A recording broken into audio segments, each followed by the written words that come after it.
The story of Dr. Kildare.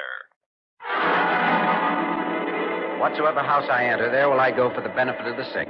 And whatsoever things I see or hear concerning the life of men, I will keep silence thereon, counting such things to be held as sacred trust. I will exercise my art solely for the cure of my... The story of Dr. Kildare, starring Ayres and Lionel Barrymore.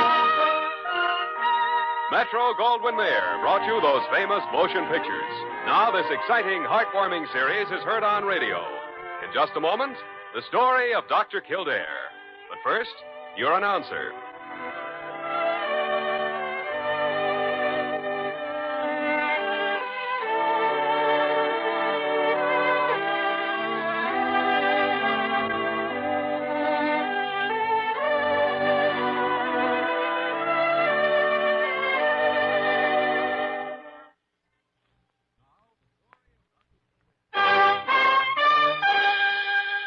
The story of Dr. Kildare, starring Ayres as Dr. Kildare and Lionel Barrymore as Dr. Gillespie.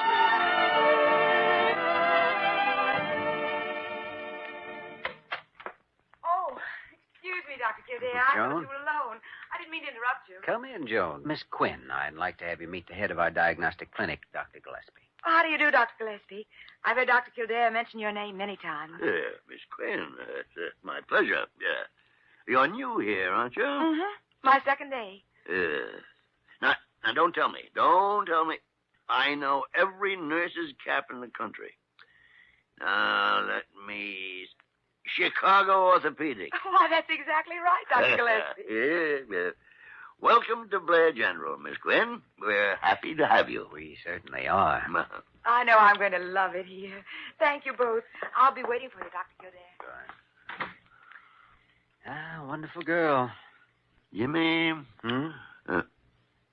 She's very pretty. Oh, Miss Quinn. Yes, isn't she? Yeah.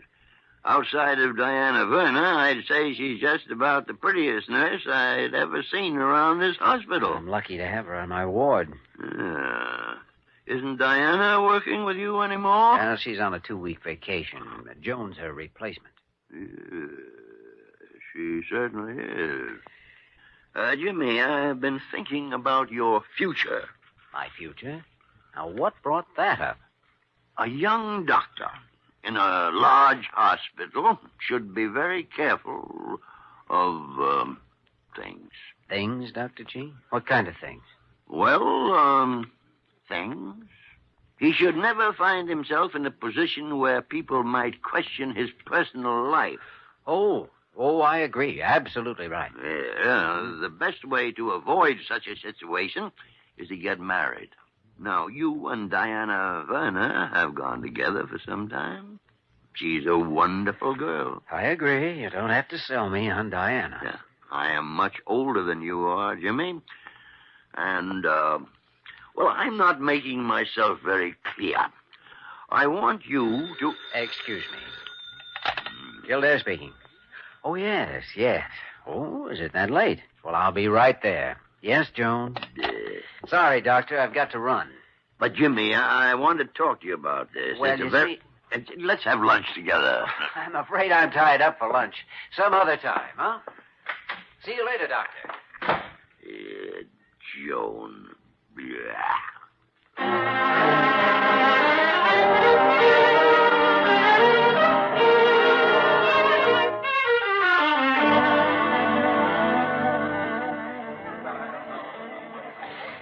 Well, Joan, this is our cafeteria at Blair General. How do you like it? Oh, I'm so glad you brought me here, Jimmy. This is a wonderful hospital. I'm very glad you're here. Very glad. May I have the sugar, please? Oh, yeah. Oh, Jimmy, I was never so happy. I could just kiss you. Well, don't do it now. People might not understand. Why, Jimmy, what do you mean? You know very well what I mean. Dr. Gillespie's sitting over there glaring at us. And every intern in the place is having indigestion on account of you. Well, I'm with you, and all that'll stop pretty soon. I know it will. Jimmy, I'm so glad. I'm so honestly glad to be working with you. I'm sort of protected from things like that. What was it in Chicago, Joan? Oh, the usual. Patient who was in the hospital for a rather long convalescence thought he'd fallen in love with me, and, well, I just couldn't stay on. You didn't have to leave. If I know you, Joan, you didn't encourage him. No, not purposely. Oh, Jimmy, ever since I was in high school and won my first beauty contest, I've known how to lower my eyes at just the right time, or look sad, or winsome, or whatever the occasion demanded. It's become a sort of reflex. I don't know, I'm doing it sometimes, and things happen that I don't intend to happen. I see. Well, it was fun then, teasing. But now I'm a grown woman, graduate nurse. I don't want a lot of men falling all over themselves for me. There's only one man I want. You're using your eyes on me right now. Hmm? Oh, darn it, there I go. You see how it is. Help me, Jimmy, prescribe something. I'll tell you what. To play safe, and so you won't lose your touch, you just do it when you're around me. The rest of the time, be on your guard. Thank you, Doctor. I'll do my best.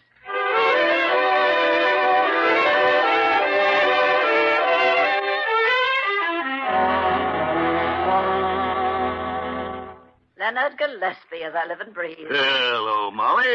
You're pretty as a picture. Are you up here to ask for a new nurse? New nurse? Oh, no, nothing like that. Oh. Leonard, you haven't been fighting with Dr. Carew again and want me to smooth it over for Oh, you. no. Carew and I get along just fine. Good. Well, I know you aren't here to ask me to marry you, so there's just one other thing. Come on, out with it. I'm a busy woman.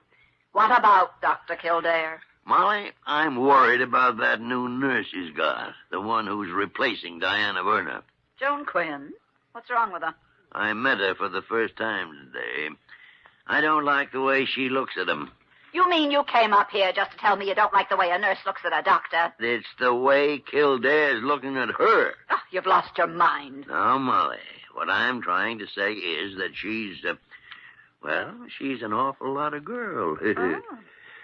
You should have seen him at lunch today. People are beginning to talk already. Oh, I see. Yeah. Well, let them talk. Joan's only going to be with Dr. Kildare until Diana Werner returns. That's just 2 weeks, and then she'll have a regular assignment. I know, but give a woman like that 2 days with a man like Kildare, and he's liable to wind up married to her. Well, you've always said you thought Dr. Kildare should marry. But hang it all, Molly. Diana Werner's the girl for Jimmy Kildare, not Joan Quinn. She's got a vampire look to her. Maybe she has, but she's still a good nurse. Good nurse. You ought to be in a chorus line. And Dr. Kildare certainly thinks so. Yeah, she's out for him, Molly. You've got to transfer that female Rasputin right away. I don't have to do anything of the sort. Oh, there's my buzzer. I've got to get over to pathology right away. Molly, I wish you'd look at this from my point of view. Joan is a capable nurse, and Dr. Kildare's more than satisfied with her. No, Leonard, I will not transfer her, and that is final. Capable nurse. Bleh. A Delilah if I ever saw one. Hello. Oh, I thought I had Miss Bird's office. This is Dr. Carew. She's out. This is Gillespie. Oh, Dr. Gillespie. I was just calling to see if Miss Bird had a nurse to spare. They're short in orthopedic ward. Oh, it's too bad. Yes, indeed. Yeah. As the head of this hospital, sometimes I just don't know what to do. They're complaining. And Miss Bird isn't in. And Dr. Carew, I know just the nurse for that ward. She's brilliant, capable, efficient. Really? Yeah. Who? Her name is Joan Quinn.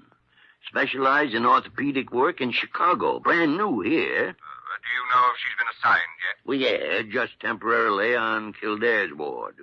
But she could be unassigned. Oh, I couldn't do that. You could if you knew the circumstances. Circumstances?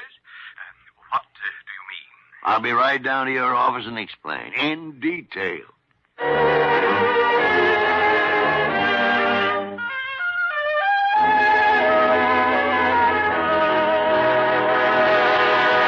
Dr. Carew, I want to know why Miss Quinn has been transferred to orthopedic ward. Well, now, Dr. Kildare, she is a specialist in orthopedic work. But I made a request that she be assigned to me. Yes, I know about that. Oh, really? And how did you know? Well, I heard about it, and I thought that Oh, Dr. Gillespie, just the man I wanted to see. Hello, Jimmy. What is it, Carew? Dr. Kildare has been asking me about Miss Quinn. Well, I think I'll be running along. Just a minute. Did you have anything to do with all this? Why, Jimmy, I don't have anything to do with the assignment of nurses. That's Molly Bird's problem. I know. Only she told me she didn't have anything to do with this case. You might as well know. Dr. Gillespie and I decided it would be better for you if Miss Quinn were placed in another part of the hospital. We thought she might distract you from your work, Jimmy. I see. And you both were aware of all the trouble I went to have her work for me. Well, Jimmy, people were starting to talk about you two. And so you just stepped in and straightened matters out, right? Well, we did it for your own good. I see. Well, if I weren't already aware of Miss Quinn's charms, I'm certainly aware of them now, thanks to you. And if I felt they were interfering with my work in any way, I would have taken steps. I think I'm a mature enough person to make my own decisions in these matters. Or maybe you don't think so around here. I don't think we did the right thing, Dr. Gillespie. Yeah, splots.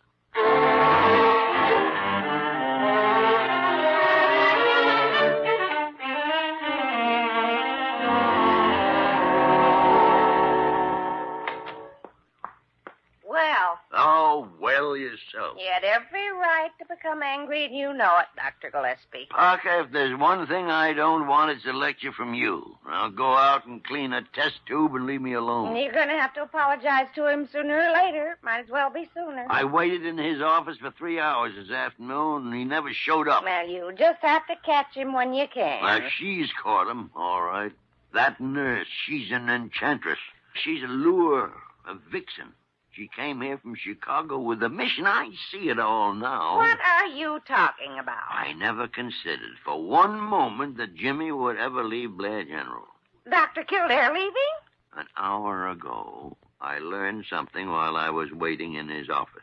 There was a letter on his desk. A letter on his desk? You mean you read his mail? I certainly did.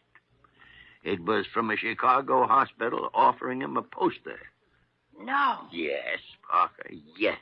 And I believe we just lost the best young doctor in the country.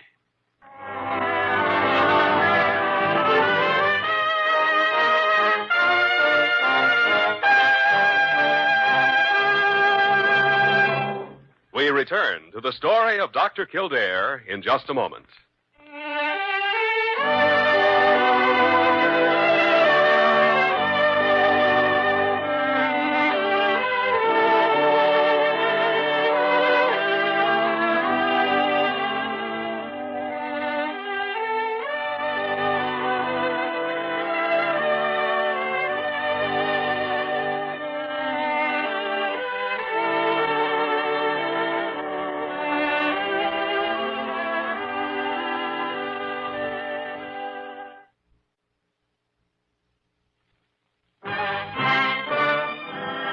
Now we continue with the story of Dr. Kildare, starring Lou Ayres as Dr. Kildare and Lionel Barrymore as Dr. Gillespie.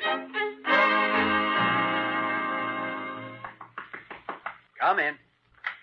Oh, Jimmy. Joan. Sorry, Dr. Kildare. Come in, Joan. I was transferred because they didn't want me working with you. Isn't that right? Oh, I don't know. They shift people around here all the time. Oh, no, that's not true, Jimmy, because we had lunch together and went out one night, and because you requested me to work with you. It looks bad for you, doesn't it? A few people have probably made some comments here and there. They don't mean a thing. Oh, please don't try to make it easy for me, Jimmy. They must mean something if you're going to leave the hospital. Oh? Just a minute. But I have to be perfectly honest with you, Jimmy. The way it sounded to me, it seemed as if you were being asked to resign. Is that so? Well, I didn't believe it, of course. I didn't want to, but all the other nurses have suddenly started treating me as if I'd committed some crime. It isn't true that you're being fired, is it? Hmm? Oh, no, Joan, I'm not being fired. Oh. Here's what I was looking for. Oh, what is it? Just a letter of mine. Thought for a minute it might have been missing. I should never have left it on my desk. What am I going to do, Jimmy? Should I go to Dr. Carew, or should I quit, or what? Joan, believe me, you don't have to leave this time. What's happened is not your fault. It's my job to do something, and I know just what I'm going to do.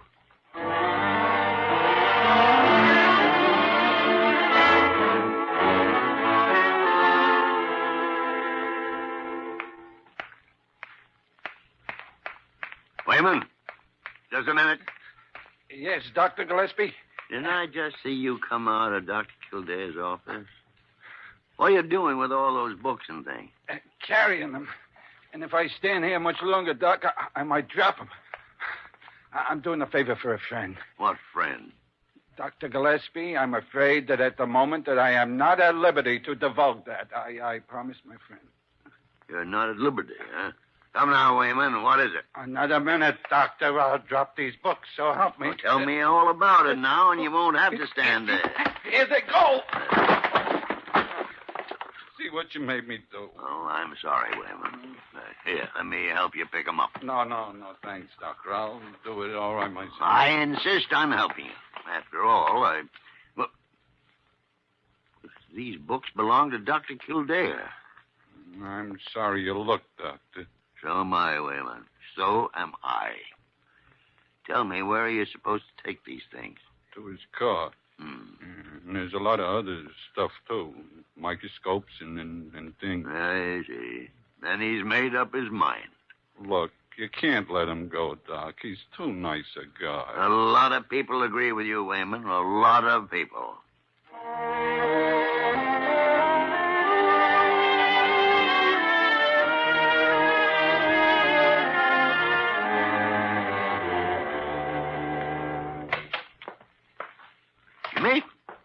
Jimmy, my boy, come in. You sent for me, Dr. Gillespie? Well, it's sort of a slow afternoon, and I thought it might be nice for the two of us to sit around and chat. Not too slow up at my end of the hospital. Jimmy, let's get to the point. You see sitting before you a 4-star, gold-plated, embossed example of a meddling old fool. Oh, that's pretty harsh self-condemnation, Doctor. Well deserved, Jimmy. I must confess that I was the one who had Joan Quinn transferred out of your department. Yes, I know. You've always been my favorite, Doctor. Not only mine, but a lot of people. You're the apple of Dr. Carew's eye. Really? Yes, indeed. He's admired the way you've stuck with this hospital through thick and thin, through fat days and lean days. Through the good years and the bad years. Exactly. And he was saying it was getting close to the time when you should be rewarded for your faithfulness. Thank him for me. And as for myself, Jimmy, I've always looked forward to your taking over my post on that sad day when they set me out to pasture. Dr. G, I suspect you'll still be at this desk 30 years. Oh, no, Jimmy. No. Confidentially, I don't think it'll be long now. Oh? My usefulness is about over, you know. And, well, there's no other doctor in this country I'd rather hand the reins over to than you. I'm deeply moved, Dr. Gillespie. But my own plans for the future are a little uncertain at present. Now, if you'll excuse me, I have to return to my work. Oh, sure, Jimmy. Duty before anything else. We'll talk again later.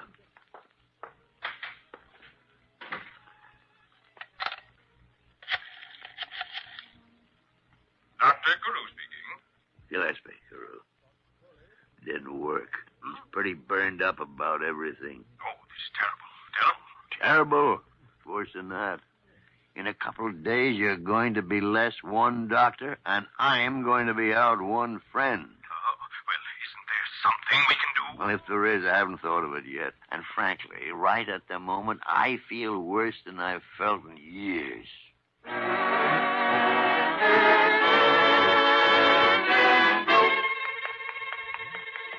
Dr. Kildare. What's the matter, Joan? They sent me up for you. Can you come to 3B right away? Certainly. What is it? Dr. Gillespie just collapsed in his office.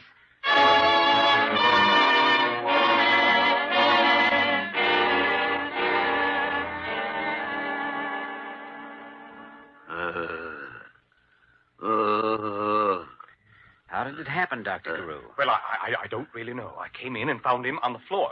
I had some ward attendants bring him in here. Mm-hmm. I started to examine him, but he insisted that you look after him. Oh, dear.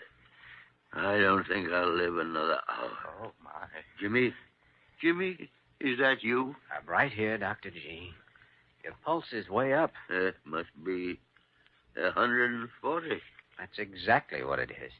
You have a temperature and your face is flushed. Tell me what happened. He became dizzy. had spots before his eyes. I can tell him, Carew. I can tell him. Oh. After all, it happened to me. Now, don't get excited, Dr. Gillespie. Everything went black. Yes, black. And the last thing I remember was falling out of that chair. Mm-hmm. Do you have any idea what it might be? Jimmy, I can't figure it out. I guess I'm just overworked. Yes, he's overworked. Jimmy, I don't want any other doctor looking after me.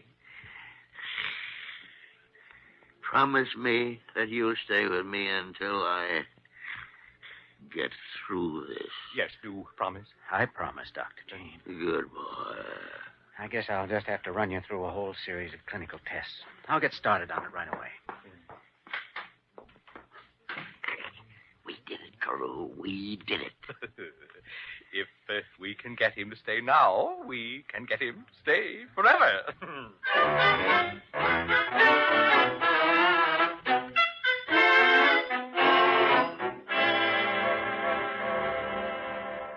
How's Dr. Gillespie, Dr. Kildare? He's resting comfortably, Parker. Oh, I don't know what I'd do if anything happened to that man.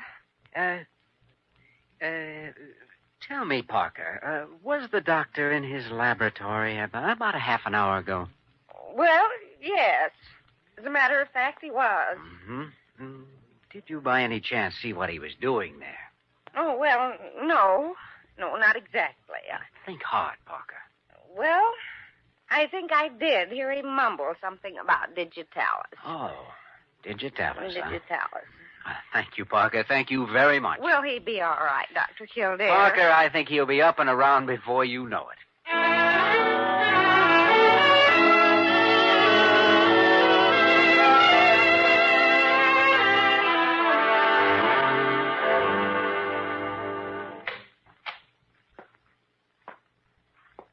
Dr. G?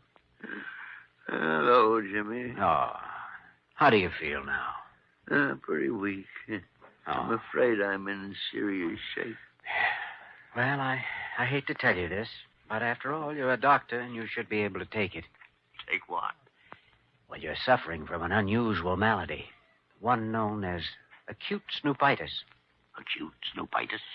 Yes, the symptoms are bulging of the eyes, enlargement of the ears, and elongation of the nose, not to mention an inability at controlling speech. Why, Jimmy, how could you? And as for that fever and fast pulse, you took digitalis to give you those symptoms. I did? You did. Well, what sort of treatment do you prescribe, Doctor? Something to stop the disease once and for all. Immediate injection of the truth in the form of certain facts to counteract certain fictions. Well, I guess I'm ready for the first injection. I guess you are. Fiction. That Joan Quinn and I are emotionally interested in each other. In fact, we are just old friends. I was the best man at her wedding. She married a medical student 6 months ago, and those books and personal equipment I was moving out were for him, to save him some money. Say, I'm beginning to feel better already. Fiction. I am going to leave Blair General Hospital. Fact, I am not. I received a letter from another hospital, considered it for a day, and rejected it. If you'd only looked further down into that pile of letters on my desk, you'd have found my reply turning down the job. Jimmy, I confess you were right. You know, I think I'm just about cured. Now, wait a minute. Another injection. Fiction. You are getting out of bed. Fact, you are not. Now, lie down, Dr. G. With a nurse and the head of this hospital as witnesses, you placed me in complete charge of your case. Now, whether you know it or not, you are run down from overwork. A few days in bed will do you a world of good. I'm signing the order myself. Oh, now, Jimmy. Don't now, Jimmy me. And I'll tell you another thing. Your nurse is going to be Joan Quinn. Oh, really? Well, now, say, you know, maybe you've got something. Maybe I do need a rest.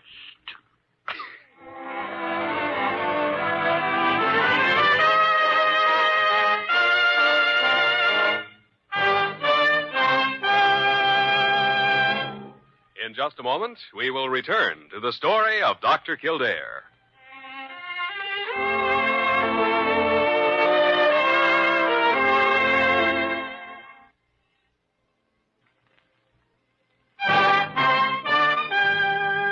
And now, once again, the story of Dr. Kildare, starring Lou Ayres as Dr. Kildare and Lionel Barrymore as Dr. Gillespie.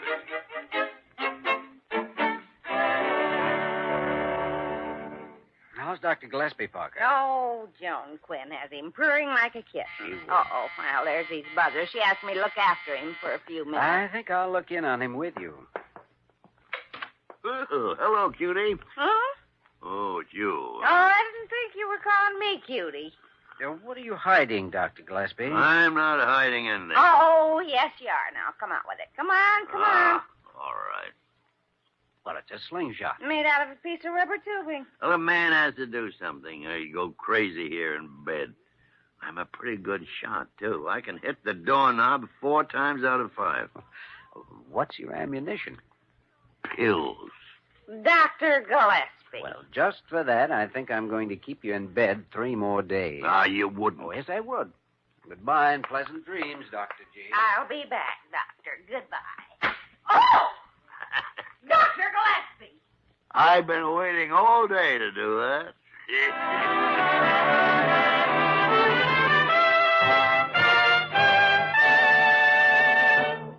You have just heard the story of Dr. Kildare, starring Lou Ayres and Lionel Barrymore. This program was written by E. Jack Newman and John Michael Hayes and directed by Joe Bigelow. Original music was composed and conducted by Walter Schumann. Supporting cast included Virginia Gregg, Ted Osborne, Ed Max, Eleanor Audley, and Betty Lou Gerson. Dick Joy speaking.